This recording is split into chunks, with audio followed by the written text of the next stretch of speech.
마가복음 10장 46절로 52절까지 교독하겠습니다. 그들이 여리고에 이르렀더니 예수께서 제자들과 허다한 무리와 함께 여리고에서 나가실 때에 디메오의 아들인 맹인 거지 바디메오가 길가에 앉았다가 나사렛 예수시랑 말을 듣고 소리질러 이르되 다윗의 자손 예수여 나를 불쌍히 여기소서 하거늘 많은 사람이 꾸짖어 잠잠하라 하되 그가 더욱 크게 소리질러 이르되 다윗의 자손이여 나를 불쌍히 여기소서 하는지라. 예수께서 머물러 서서 그를 부르라 하시니 그들이 그 맹인을 부르며 이르되 안심하고 일어나라 그가 너를 부르신다 하매 맹인이 겉옷을 내버리고 뛰어 일어나 예수께 나아오거늘 예수께서 말씀하여 이르시되 내가 무엇을 하여 주기를 원하느냐 맹인이 이르되 선생님이여 보기를 원하나이다. 예수께서 이르시되 가라 내 믿음이 너를 구원하였느니라 하시니 그가 곧 보게 되어 예수를 길에서 따르니라. 아멘. 오늘 말씀의 제목은 편견을 넘어 믿음으로, 편견을 넘어 믿음으로 라는 제목으로 하나님의 말씀을 증거하도록 하겠습니다. 사람은 누구나 편견을 가지고 있습니다. 이 편견이라는 것은 아무런 근거 없이 다른 사람에 대해서 나쁘게 보는 그런 경향성이죠. 그렇게 나쁘게 보는 경향성이 이 마음에만 그치면 그래도 괜찮을 것 같은데 이게 대부분 마음에만 그치지 않고 이 내적인 것이 외적으로 표출되게 되어 있습니다. 그래서 호의가 없는 마음으로 다른 사람에 대해서 감정적으로 차별하거나 비방하거나 이 폭력 등을 행하는 반감을 가지고 사람들을 대하는 이런 행위의 일체를 우리가 편견이다 이렇게 말하고 있습니다. 그러니까 편견이라는 게 호의가 없는 마음이 호의가 없는 마음. 호의가 없다라는 것은요. 비복음적일 뿐만 아니라 반성경적입니다. 왜냐하면 하나님은요. 호의가 충만하신 분입니다. 호의를 다른 말로 하면 은혜라고 말할 수 있는데 그 은혜를 우리에게 베풀어 주셨기 때문에 우리가 구원을 덧입은 것처럼 우리가 잘한 일이 있거나 하나님 앞에 보여줄 만한 것이 있어서 우리를 구원해 주신 게 아니잖아요. 여전히 죄인 되었고 여전히 험한 그런 인생을 살아가는 자들에게 값없는 호의를 통하여 우리에게 은혜를 베풀어 주셨고 구원해 주셨기 때문에 그러한 호의를 받은 자들로서 편견을 가지고 다른 사람들을 대하는 것 이거 상당히 비복음적이다 이렇게 받아야 됩니다. 오늘 본문에 등장하는 많은 사람들 여리고에 있던 이 많은 사람들도 편견을 가지고 있었습니다. 왜냐하면 바디메오라고 하는 사람이 직업이 거지입니다. 거기다가 맹인이에요. 그러니 우리가 사회적 통념으로 봐도 거지에다가 맹인이라면요. 그 누구도 거들떠보지 않을 것입니다. 하찮게 여기고 사회의 천덕꾸러기 같이 여기며 홀대에도 상관없는 그런 사람이라고 생각하는 게 일반적인 사회적 통념이라는 거예요. 그러니 우리도 은연중에 그렇게 직간접적으로 그러한 편견을 가지고 그들을 대할 때가 있습니다. 그들은요, 엄호를 받을 수가 없어요. 우리는 그나마 엄호를 받잖아요. 가족이라고 하는 엄호를 받을 때도 있고 재물이라든가 사회적 배경이라든가 이런 것들이 나를 지지해주고 옹호해주는 그러한 옹호가 있는데 이 거지이며 맹인은요. 그 누구도 옹호해주지 않는다라는 거예요. 오죽하면 소리 지르니까 썩 물러나라 이렇게 말할 정도로 그렇게 얘기를 듣겠습니까? 그러니까 예수님 당시의 사람들의 생각 뭐 지금도 별반 다르지 않지만 그러한 생각에 대해서 예수님은 정면으로 도전하고 있다. 너희들이 그렇게 편견을 가지고 사람을 대하는 그 마음 그것이 얼마나 죄로 인해 삐뚤어진 생각인지를 적나라하게 보여주고 있습니다. 그러니까 이 세상의 삶의 원리 예수님이 이 땅에 오셨다는 건요. 하나님 나라를 가지고 오신 것이 그러면 이제부터는 예수 믿는다고 하면 천국의 원리로 이 땅을 살아가야 되는데 예수 믿는데도 불구하고 천국의 원리를 가지고 살아가지 않고 세상 원리를 여전히 답습하며 살아가고 있는 것입니다. 그것에 대해서 통렬하게 비판하는 그런 내용일 수도 있고, 또한 가련한 한 영혼에 대하여 사람들의 편견을 뛰어넘어서 그 영혼이 믿음 있는 영혼이라고 칭하면서 그를 구원해 주시는 그런 내용을 통해서 우리가 참된 본질이 어디 있으며 또 삶의 원리를 어떻게 우리가 영위해야 될 것인가 다시 한번 생각해 볼 수 있는 그런 본문 내용이라 이렇게 이해할 수 있을 것입니다. 자, 그럼 46절 한번 읽어보죠. 46절. 그들이 여리고에 이르렀더니 예수께서 제자들과 허다한 무리와 함께 여리고에서 나가실 때에 디메오의 아들인 맹인 거지 바디메오가 길가에 앉았다가 여리고라고 하는 지역이 나옵니다. 이 여리고라는 지역은요, 예루살렘에서 북동쪽으로 한 24km 정도 떨어져 있는 그런 지역입니다. 그러니까 여리고라는 것은 어떤 의미로 보면 성경적으로 볼 때 영원히 재건될 수 없는 멸망과 저주의 도시였습니다. 여호수아에 보면 6장 26절에 여호수아가 그때 맹세하게 하여 이르되 누구든지 일어나서 이 여리고성을 건축하는 자는 여호와 앞에서 저주를 받을 것이라. 그 기초를 쌓을 때에 그의 맏아들을 잃을 것이요 그 문을 세울 때에 그의 막내 아들을 잃으리라 하였더라. 그렇게 여호수아가 저주한 땅, 왜냐하면 이 여리고는요 요새와 같은 땅입니다. 성을 잘 지어놓으면 그 누구도 침략하기가 어려운 난공불락의 그런 성이었어요. 근데 이 성을 군사들이 깬 게 아니지 않습니까? 하나님께서 역사하셔서 여리고성을 무너뜨린 거 아니겠어요? 그 이후로는 전쟁을 위하여 이 성을 다시 재건한다거나 성을 수축하는 일이 있다면 그의 맏아들부터 막내 이르기까지 하나님이 도말해버리겠다, 이렇게 저주를 여호수아가 하게 됩니다. 근데 이 말씀이 실제로 아방 때요, 베델 사람 히엘이라는 사람이 있습니다. 근데 그 히엘이 실제로 이 여리고성을 재건하려고 그래요. 근데 그 재건하려고 할 때 터를 쌓을 때 맏아들이 아비람이라고 있는데 아비람이 죽습니다. 그리고 터를 재건해가지고 이제 쌓아가지고 성문을 다는 그때에 막내 아들 수굽이라고 있는데 수굽이 또 죽어요. 그래서 실제로 그 성의 재건이 멈춰지게 됩니다. 그러니까 하나님의 말씀은 이와 같이 하나도 버릴 것이 없다. 하나님이 선포하신 그것이 다 그대로 성취되고 이루어진다라는 것을 우리가 알아야 된다라는 거예요. 예수님이 여리고에 이르렀다가 여리고를 지나가는, 나아가는 그런 상황이었어요. 그때 바디메오라는 한 사람이 있었습니다. 여리고 성에 사는 사람이죠. 근데 그는 거린이었고 맹인이다, 이렇게 성경이 증거합니다. 거린이고 맹인이라는 것은 자기 힘으로는 자기를 어떻게 돌볼 수 있는 처지가 못 되기 때문에 누군가의 도움을, 조력을 받지 않으면 안 된다라는 거예요. 만약 생각해 보십시오. 예수님이 왔다는 소리를 듣긴 들었어요. 근데 보이지 않기 때문에 예수님께 나아가려면 혼자 나갈 수 있습니까? 누군가의 도움을 받지 않으면은 예수님 앞에 갈 수도 없는 그런 사람이 바로 바디메오였다라는 거예요.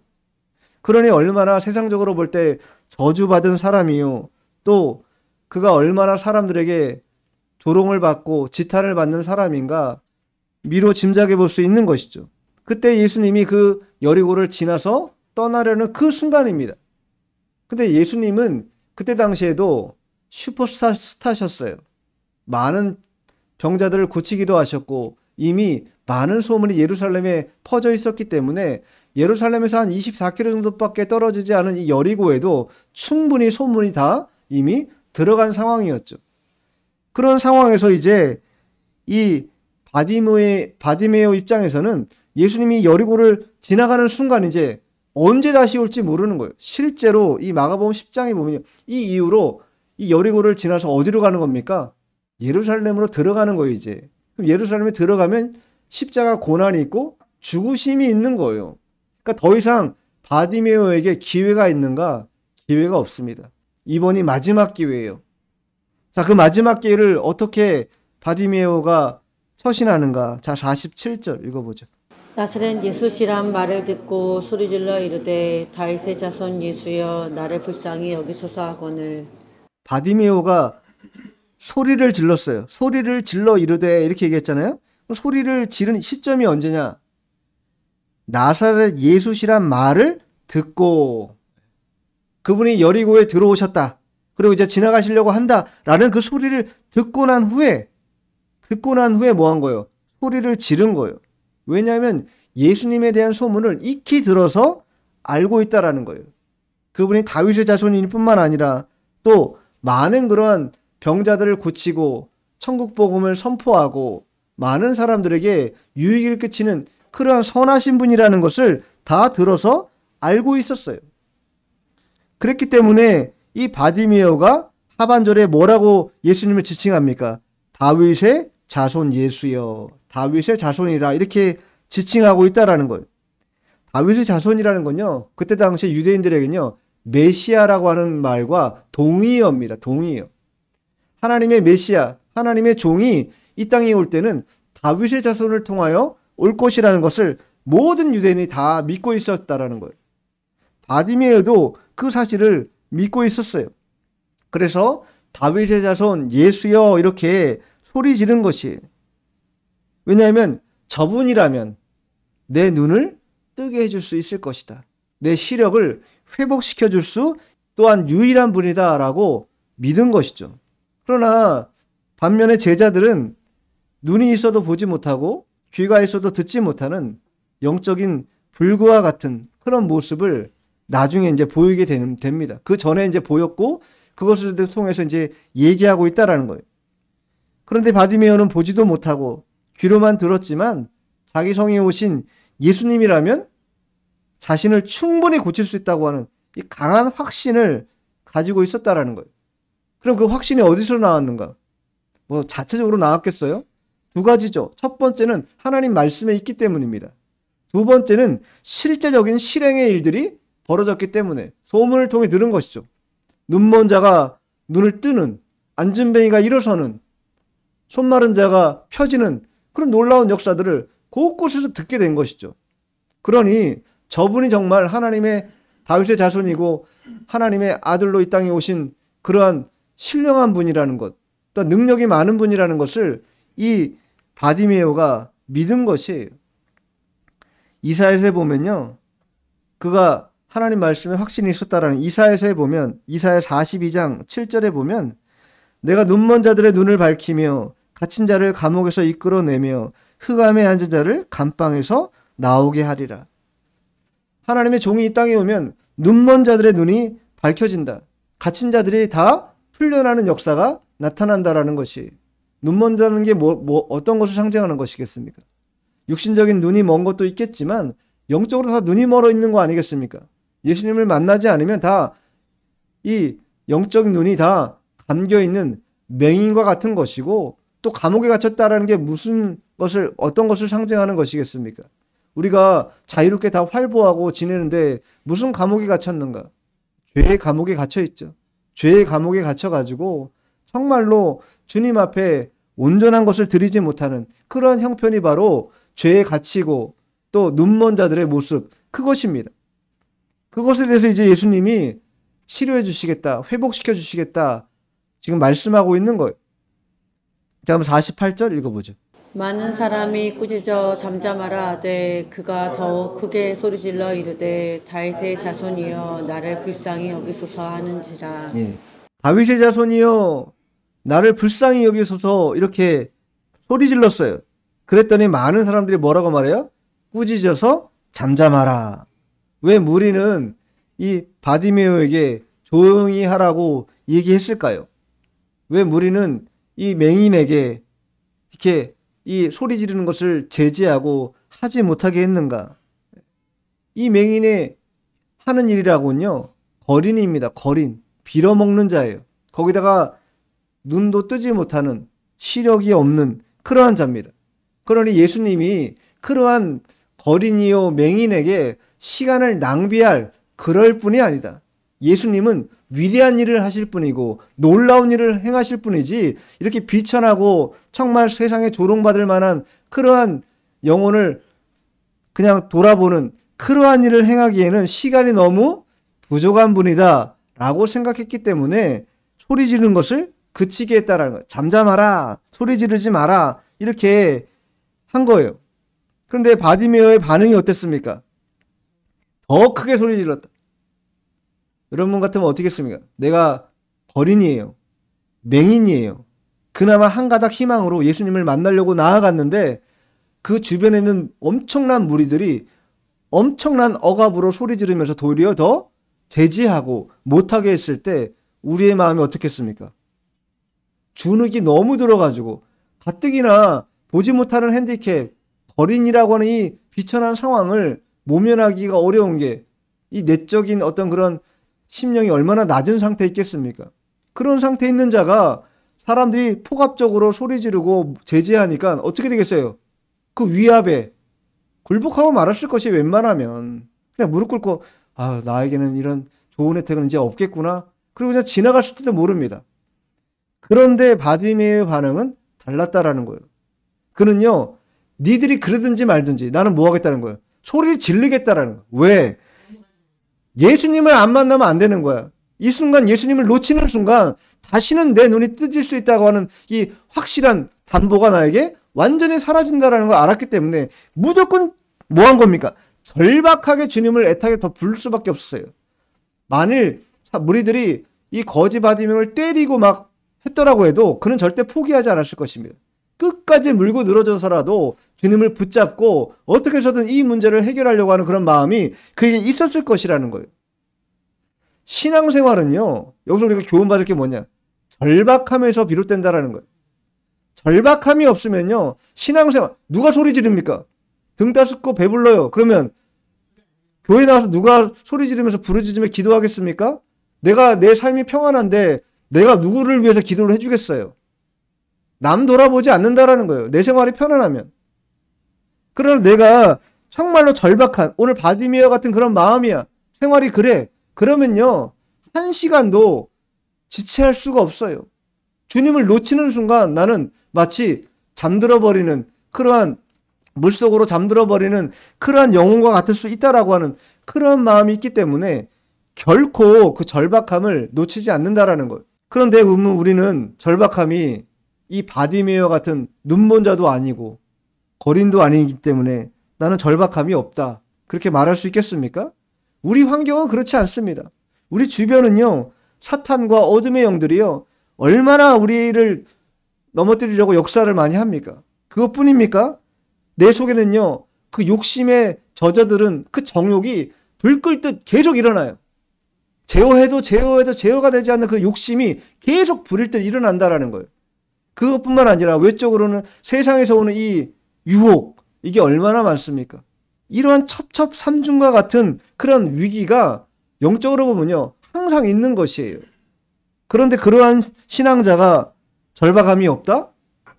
무사태평하게 마음을 안돈시키면서 얼마든지 평안하게 신앙생활할 수 있다?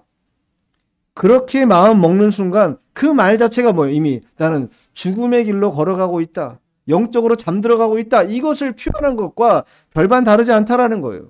그래서 우리가 신앙생활을 부르짖으며 주 앞에 나와 간절하게 정말로 절실한 마음으로 이 바디메어가 그렇게 억센 억압 가운데서도 더 크게 소리 질러가지고 다윗의 자손 예수여 나를 불쌍히 여기소서 이렇게 부르짖은 것처럼 그런 부르짖음이 있어야 된다라는 거예요. 하나님요 성경을 통해서 우리에게 부르짖으라고 많이 권면하셨습니다. 한 군데만 찾아볼게요. 자, 시편 69편 3절 같이 한번 읽어보죠. 내가 부르짖음으로 피곤하여 나의 목이 마르며 나의 하나님을 바라서 나의 눈이 새었나이다. 얼마나 시편 기자가 절실하면 이렇게 기도하겠습니까? 너무 부르짖어서 피곤할 정도로 부르짖었다라는 거예요. 눈이 쇠할 정도로 주님을 애타게 찾았다라는 거예요. 우리는 과연 그런 심정으로 주 앞에 나오고 있는가? 그런 심정으로 주님을 찾고 있는가? 이 시편 기자와 같이 혹은 바디메어와 같이 절박한 마음이 없다면 우리의 신앙은요 잠자고 있는 것과 같을 것입니다. 절박함이 상실되면요 당연히 기도가 식어지죠. 기도가 식어지면요 당연히 아니라고 나태함이 들어오기 때문에 신앙이 어떻게 되는가? 형식화된다. 형식화. 유쾌하고 상쾌하고 통쾌한 신앙이 못 되고 그냥 형식화돼가지고 뜰만 밟고 가는 거예요. 그런 신앙을 하나님이 원치 않는다라는 것입니다. 그 잠에서 깨어나라고 바디메오에게 우리 눈을 뜨는 이 구원의 역사를 우리에게 교훈 주는 것이다 말할 수도 있습니다. 신약시대에요. 대표적으로 요한계시록에 보면 7개 교회가 소아시아 7개 교회가 나오지 않습니까? 그 7개 교회 가운데 사대라는 교회가 나와요. 찾아볼게요. 계시록 3장 신약성경 402쪽 계시록 3장 1절 2절 읽어보죠. 시작. 사대 교회의 사자에게 편지하라. 하나님의 7 영과 7 뼈를 가지신 이가 이르시되 내가 내 행위를 아노니 내가 살았다 하는 이름을 가졌으나 죽은 자로다. 너를 일깨어 그 남은 바 죽게 된 것을 굳건하게 하라. 내 하나님 앞에 내 행위에 온전한 것을 찾지 못하였노니. 사대 교회가 하나님 앞에 내 행위에 온전한 것을 찾지 못했다. 그러면서 1절에 뭐라고 말씀하세요? 내가 내 행위를 아는데 내가 살았다. 너는 스스로 살았다 말하고 나는 괜찮다 말하고 나는 충분하다 말하지만 하나님 보실 때 어떻다는 거예요? 너는 죽은 자라는 거예요. 죽은 자. 절박함도 없고 간절함도 없고 기도는 식어진 지 이미 오래고 신앙은 형식화돼서 그냥 왔다 갔다 하는 그러한 신앙의 행태를 보이는 것에 대해서 단호하고 따끔하게 교회에게 선포하고 있는 것입니다. 이 교훈은요, 오늘날 모든 교회와 성도들이 받아야 될 만한 교훈이다. 이렇게 믿어집니다. 이 바디메오는요, 그런 면에서 우리에게 교훈 주는 것이죠.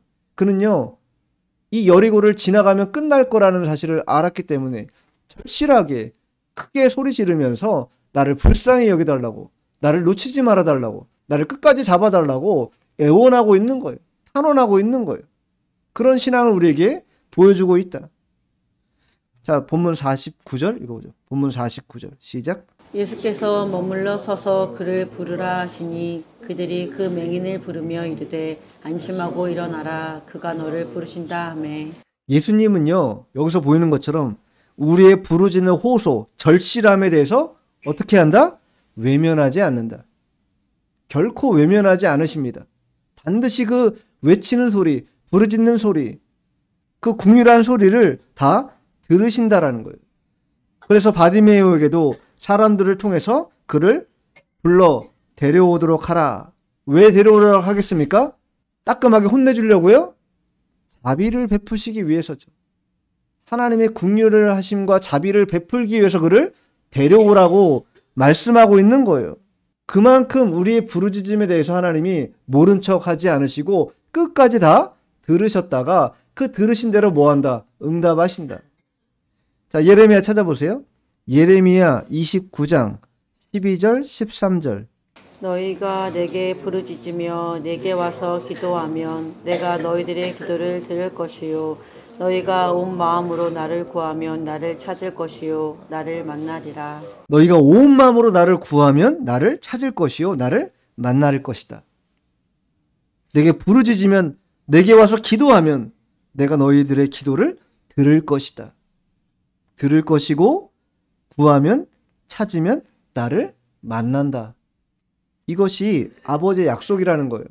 우리 신앙은요, 절박하면 할수록 우리의 호소는요, 하나님 앞에 상달되게 되어 있습니다.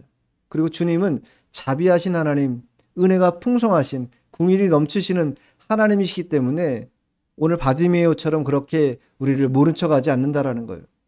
자비를 베풀어 주시기 위해서라도 우리에게 관심을 표명하시고 우리를 더 애틋하게 찾으시는 분이 하나님이시다.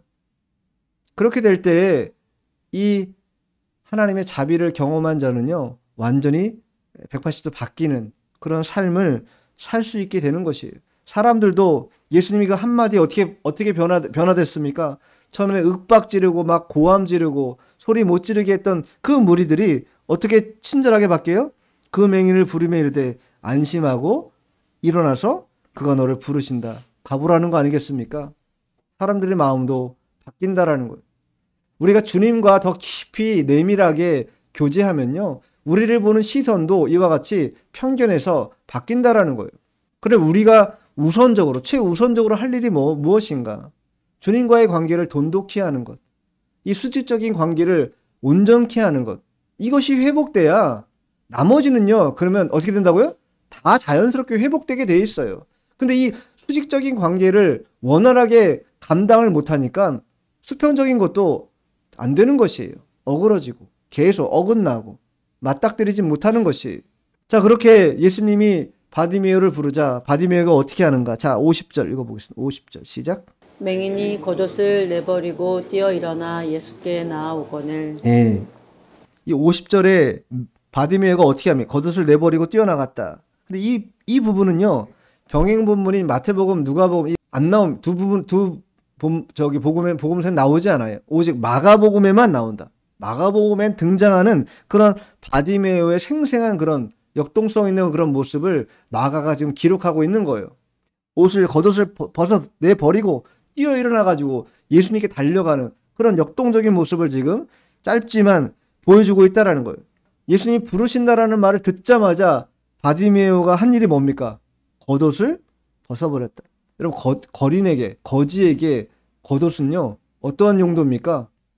너무나도 욕이 날 뿐만 아니라 가장 큰 재산이에요. 그것으로 밖에서 있을 때 덮기도 해서 추위를 가리기도 하죠. 그것을 펼쳐가지고 또 거린이니까 뭐예요? 돈을 받아야 되니까 그걸 펼쳐놓고 돈을 받기도 하는 거 아니겠어요? 근데 그 겉옷을 다 벗어버리고 뛰어갔다. 그건요, 어떠한 것을 우리에게 보여주는 것인가? 우리가 가지고 있는 이 옛사람의 모습들, 옛적의 모습들, 이거 다 청산하고 버려야 한다라는 거예요.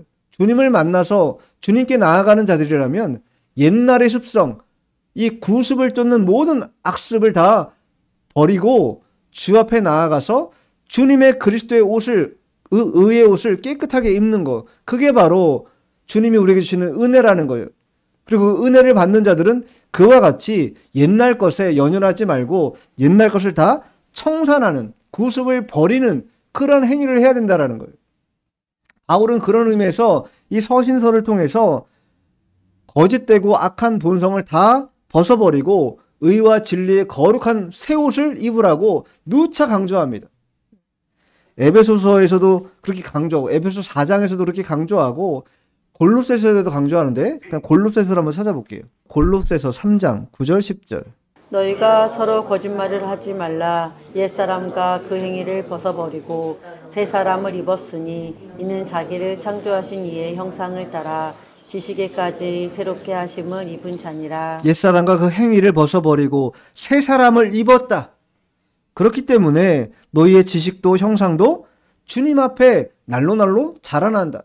주님의 모습으로 자라나도록 그렇게 만들었기 때문에 과거의 습성 이제 청산해야 된다는 거예요. 바디메오가 자기가 그동안 그렇게 애지중지하며 함께했던 그 겉옷을 던져버리고 주님의 옷을 입기 위해서 달려갔던 것처럼 우리들도 그렇게 해야 된다는 그런 처신이 필요하다라는 것입니다. 그러자 이제 예수님이 바디메오에게 질문을 해요. 자, 51절 읽어보죠. 예수께서 말씀하여 이르시되 내가 무엇을 하여 주기를 원하느냐. 맹인이 이르되 선생님이여 보기를 원하나이다. 예수님이 이 질문을 하신 이유가 거린이요 맹인이 무엇을 원하는지 모르기 때문에 너 손 뭐니? 이렇게 물어보신 걸까요? 이미 다 알고 계셨어요.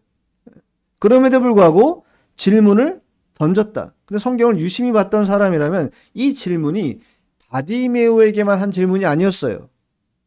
자, 그 후에 10장 36절 읽어보세요. 이르시되 너희에게 무엇을 하여 주기를 원하느냐. 누구에게 질문하고 있는 거예요? 제자들에게 하고 있는 겁니다. 여기서는 야고보와 요한이지만 거기에 함께 걸어가고 있던 제자들 모두에게 한 질문이에요. 동일한 질문이에요. 너희에게 무엇을 하여 주기를 원하느냐. 그러자 그 제자들의 답이 뭐였습니까? 주님의 보좌, 그 영광의 보좌에 앉으실 때 우리를 좌편에 우편에 앉게 해주십시오. 이게 뭘 얘기하는 거예요? 세속적인 지위를 원하는 거 아니에요? 세상적으로 높은 으뜸이 있는 그 자리를 원합니다. 이렇게 말하니까 예수님이 뭐래요? 인자는 섬기려 왔다. 이렇게 말씀하시면서 답하지 않습니까? 제자들에게도 동일하게 물었어요. 근데 제자들은 여전히 세속적이고 세상적이며 자신의 입신양명을 위해서 여전히 고군분투하는 거기에다 매몰되어 있는 그런 사람들이었다는 거예요. 그러니 예수님이 뭐 어떻게 했습니까? 그 제안에 대해서 단호하게 거절하시죠. 할 수도 없고 줄 수도 없다. 그러나 이 바디메오에게는 어떻게 하십니까? 보기를 원합니다. 이렇게 말하니까 실제로 눈을 뜨는. 근데 보십시오. 사람이 생각해 보세요. 거지 바디메오가 눈을 뜨기를 원합니다. 이렇게 보기를 원합니다. 요청했어요. 그럼 일반적으로 사람들이 생각할 때 맹인이 눈을 뜨는 건요. 일반적으로 있는 일입니까? 불가능한 일이에요. 그러면 내가 맹인이야. 수십 년 동안 눈 감고 살았어요. 근데 여기서 눈을 뜨겠대. 이게 의사에게 안 갔겠어요? 뭐 사람들이 안 물어봤겠습니까? 근데 효험이 다 없었던 거 아닙니까? 근데 눈을 뜨겠다라는 이 의지는 그러면 그 속에 뭐가 담겨 있다라는 거예요? 믿음이 담겨 있다라는 거예요. 믿음이. 주님이시면 능히 뛸 수 있겠다. 눈을 볼 수 있게 해주실 수 있다라고 하는 믿음이 담겨 있기 때문에 그 믿음을 주님께서 뭐 한 거예요? 보신 거죠. 세상적인 안목을 따라가는 제자들의 그 의지를 거절하시고 이 바디메오의 눈을 뜨고자 하는 그 믿음, 그것을 보시고 실제로 눈을 뜨게 해주는 그런 역사가 나타나게 됐다. 바디메오의 소망은요, 다윗의 아들이시라면 내 눈을 뜨고도 남게 해주실 수 있는 분이라고 믿었어요. 그렇기 때문에 예수님에게 이 요청을 한 거예요. 바디메오가 뭐 바보는 아닐 거 아니에요. 원래 맹인인데 눈이 떠지는 그런 일이 자연법칙상 일어날 일은 아니잖아요. 그렇기 때문에 믿음을 가지고 호소한 거예요. 이분이면 치유할 수 있다. 이분이면 내 눈을 떠서 회복해 하실 수 있는 분이다 라고 믿었던 거예요. 자, 이사야에서 한번 찾아볼게요. 하나님이 어떻게 우리에게 은혜를 베푸시는 분인지. 이사야 61장 2절 3절.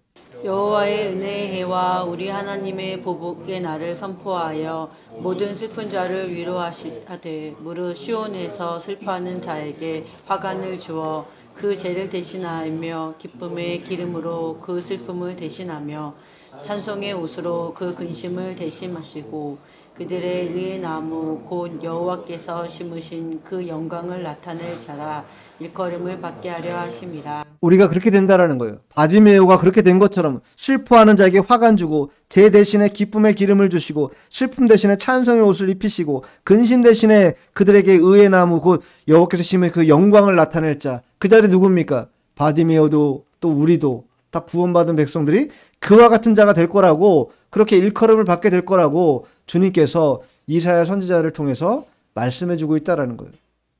현실이 녹록하지 않지요. 그러나 그 녹록하지 않은 현실에 갇혀서 아무것도 하지 못하고 붙잡혀 있는 그런 인생이 아니라 예수님이라면 이 모든 것을 해결하고도 남음이 있는 분이라고 하는 것을 믿고 어떠한 난관에도 굴하지 않고 주님께 달려갈 수 있는, 또한 소리 지를 수 있는 그런 바디메오와 같은 그러한 실력, 그런 믿음, 이것을 갖도록 우리에게 요청하고 있다라는 거예요. 실제로 그렇게 어떻게 됩니까? 자, 결론적으로 51절 읽어보죠. 52절 시작.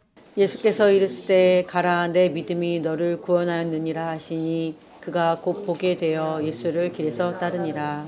내 믿음이 너를 구원하였느니라. 이적과 눈이 난 시력이 회복되는 이적과 믿음이라는 건 불가분의 관계입니다.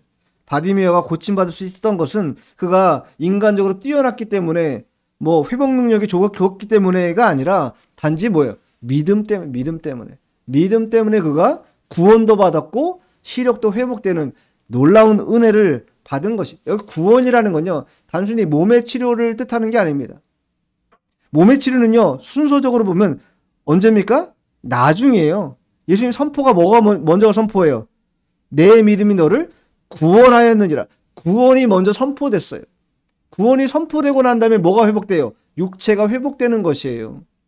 이 순서로 보면요, 우리의 행위적인 것으로 우리가 구원받거나 우리의 행위적인 것으로 뭔가를 할 수 있는 게 하나도 없는 것이고, 오직 주님께서 우리에게 구원의 은혜를 베풀어 주실 때에만 나머지가 모든 것이 순리적으로 잘 풀려간다라는 것을 우리에게 답해주고 있는 것입니다. 그런 은혜를 받자 바디메오가 어떻게 합니까? 예수를 길에서 따르니라. 구원받은 자들, 믿음을 통하여 은혜를 받은 자들은요, 자발적인 감사의 표시로 예수님을 따르게 되어 있어요. 그 구원하심의 은혜가 마음에 깊이 새겨져 있다면 그 자발성이 그를 그대로 그 세상 속에 머물러 있지 않게 한다라는 거예요. 주님을 따라가도록 만든다라는 것입니다. 거지이고 맹인이었던 이 바디메오에게 시력이 회복되는 그런 은혜를 주님께서 베풀어 주셨습니다. 이건요, 단순한 한 예일 뿐입니다. 앞으로 있을 모든 죄의 감옥에 갇혀 있고 영적으로 눈먼 자라 아무것도 보지 못하는 그러한 영혼들에게, 또 가난한 자들에게 이 복음이 증거되고 전파되면 다 영적인 눈이 띄어질 것일 뿐만 아니라 죄의 감옥에서 풀려나서 자유를 만끽하고 주님과 함께 기뻐하며 주님을 찬송하는 그런 놀라운 역사가 있을 것을, 또 그 일을 위해서 다윗의 아들이신 예수님께서 이 땅에 오셨다라는 것을 오늘 바디메오를 통해서 우리에게 증명해서 보여준 것입니다. 그렇다면 바디메오에게만 주신 것인가? 아니지 않습니까? 우리들에게도 동일하게 이 은혜를 베풀어 주신 거 아니겠어요? 그러니 우리도 세상 편견, 내가 가진 어떤 그런 마음의 어떤 그런 상태 때문에 무너지는 그런 일이 없이 바디메오처럼 믿음으로 한 걸음 더 나아가고 소리 지르고 더욱더 외쳐서 주님의 은혜와 자비를 받는 그런 우리가 되어야 되겠습니다. 기도하겠습니다.